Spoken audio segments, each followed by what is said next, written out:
A very good evening and a warm welcome to State of Business on Art Television. I'm Mariam Vijayaratne. Let's have a look at the headlines first. Private sector must create job opportunities for the next decade, World Bank stresses. The Middle East war directly affects on Sri Lanka's tourism, CBSL says. News in detail. Sri Lanka has launched a major new partnership with the World Bank Group aimed at accelerating economic recovery and driving long-term growth. A key priority of the partnership is private sector-led job creation. Nearly 1 million young Sri Lankans are expected to enter the workforce over the next decade.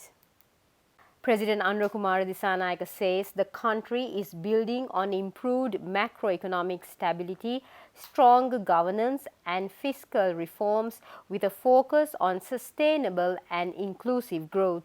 The 5-year country partnership is designed to support Sri Lanka's goal of achieving a 7% medium-term economic growth rate while also creating more jobs. World Bank Vice President for South Asia, Johanna Zut, described Sri Lanka's recovery as hard-won and impressive, adding that the new framework aims to ensure the benefits reach all citizens. The initiative will mobilize significant financial support, including over $1 billion in investment through the International Finance Corporation over 5 years, alongside up to $1 billion in concessional financing from the World Bank. The partnership focuses on improving the ease of doing business, strengthening infrastructure, expanding job opportunities in tourism and agriculture, and enhancing resilience to future crises. Major infrastructure plans include expanding the Port of Colombo and increasing renewable energy generation to 70% by 2030. The program will also support tourism development and modernize agriculture, particularly in the northern and eastern provinces. Implementation is already underway with the approval of the Revive project, a $100 million initiative targeting economic development in regions such as Jaffna, Trincomalee, Pasikuda and Arugambe. The project is expected to create around 3,000 jobs and benefit over 260,000 people by 2031.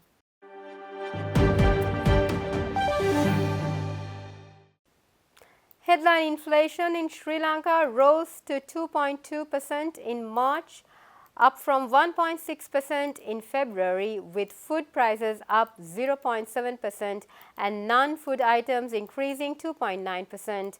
Core inflation also edged higher to 2.5% and the construction sector continued to expand according to the latest Purchasing Managers Index.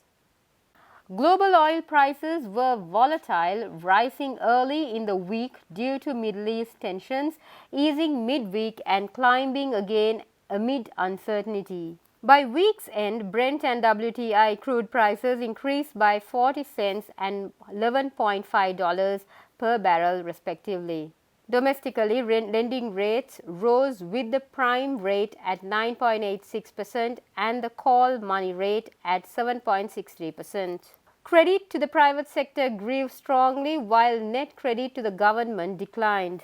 Market liquidity remained in surplus and reserve money increased. Equity markets fell with the all-share index down 1.2% and the S&P SL 20 index declining 2%. Foreign holdings in government securities decreased and treasury bill yields rose slightly. The Sri Lankan rupee has depreciated 1.7% year-to-date with net foreign exchange purchases of $49 million in March. Gross official reserves stood at $7.27 billion. The trade deficit widened to $1.43 billion as imports rose faster than exports, causing the terms of trade to deteriorate.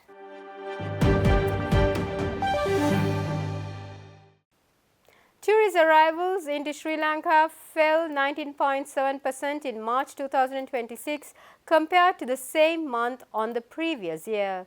Central bank data showed the ongoing war situation in the Middle East directly affected on the number. Central banks said that total arrivals in March dropped to 183,979 last month from 229,298 in the same month last year, posting a 19.7 drop. The daily average tourist arrivals has plummeted 40.5% to 5,935 in March from 9.976 in the previous month, the official data released by Sri Lanka Tourism Development Authority showed. The arrivals in the first quarter of this year, however, showed a 2.5% rise to 740,634. Sri Lanka has set ambitious target of 3 million arrivals for 2026. Foreign travelers, especially from the West, are often deterred by regional instability in the Middle Eastern region, even if the conflict is thousands of miles away from Colombo. Analysts and economists say escalating Middle East tension could become a significant threat to Sri Lanka's tourism industry, which is the primary engine of its post-crisis economic recovery. The Gulf region, specifically hubs like Dubai, Doha and Abu Dhabi, serves as the critical transit point for over 60% of Sri Lanka's high-spending tourists from Europe and North America. With the ad hoc closure of Iranian and Iraqi airspace and the suspension of flights by major carriers like Emirates, Qatar Airways and Etihad due to safety concerns, the bridge connecting the west to the island is effectively disrupted.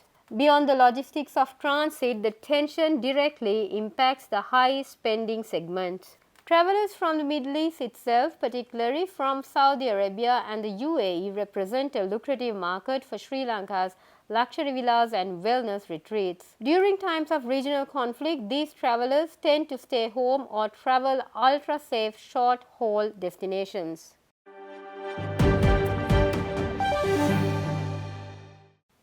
Stay tuned, we'll be right back after this short commercial break.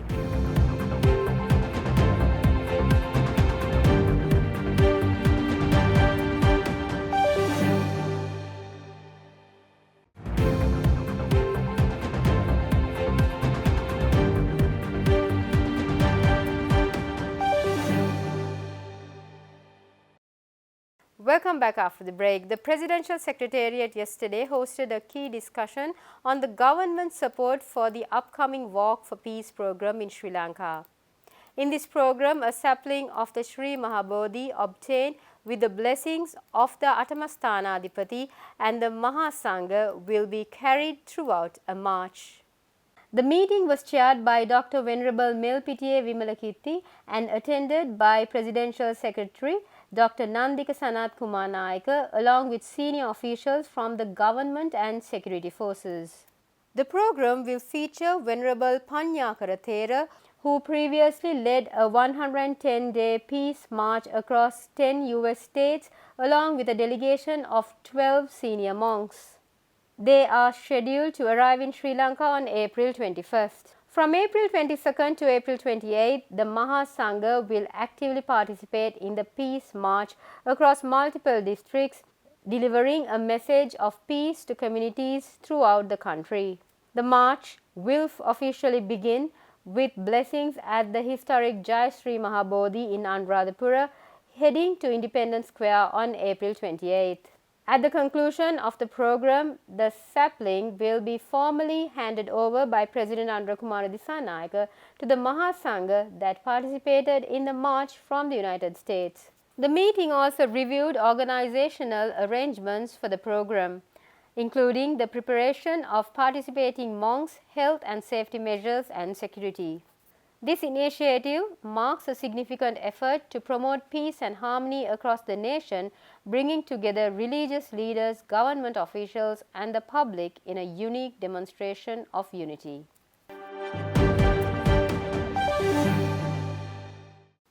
The Sri Lanka Export Development Board convened a high-level meeting with the Ceylon Petroleum Corporation recently at the CPC head office, bringing together key stakeholders to directly tackle ongoing issues in fuel distribution. The move follows increasing complaints from exporters over limited access to fuel, distribution delays, and operational disruptions affecting production and delivery timelines.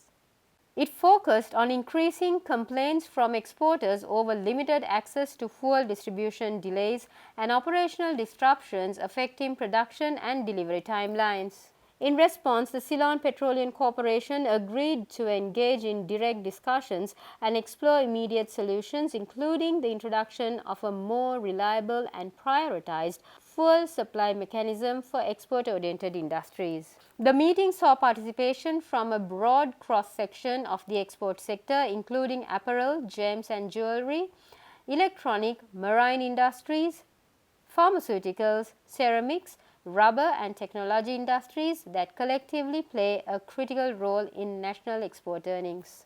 Leading industry bodies were also present, ensuring sector-wide representation and input on urgent requirements. EDB Chairman Mangala Vijayasinghe, CPC Chairman DJ Rajakaruna and CPC Managing Director Dr. Mayura Nettikumarage led the discussions. Key priority areas included improving distribution efficiency, minimizing supply bottlenecks and safeguarding continuous operations in export-driven industries. The Export Development Board emphasized that facilitating coordinated action between government institutions and the private sector remains central to maintaining export performance and economic stability. The meeting is expected to lead to concrete measures aimed at strengthening fuel supply systems and supporting the uninterrupted growth of Sri Lanka's export economy.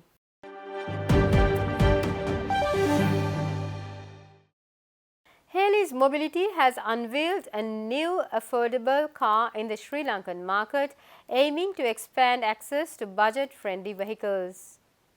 The launch comes through a partnership with Chinese exporter Chery International, bringing international automotive technology to local consumers. This product is a solid product, goes to many countries in the world, and it is affordable. It is introduced at 7.9 million rupees with a 300 kilometer range.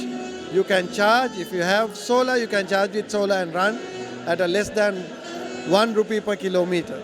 It is the perfect solution for the fuel shortages, long queues, and also for the power cuts. For the power cuts, during the power cut time, there's a cable, it's a V2L cable from the vehicle, you can power your house and you can happily live in light during that time. So this saves the environment, this saves the foreign currency going out, this saves your budget, your pocket, and helps the country. That's all we have for tonight. For this and more, subscribe to our channel on YouTube and follow us on Facebook. Have a great weekend. Take care. Good night.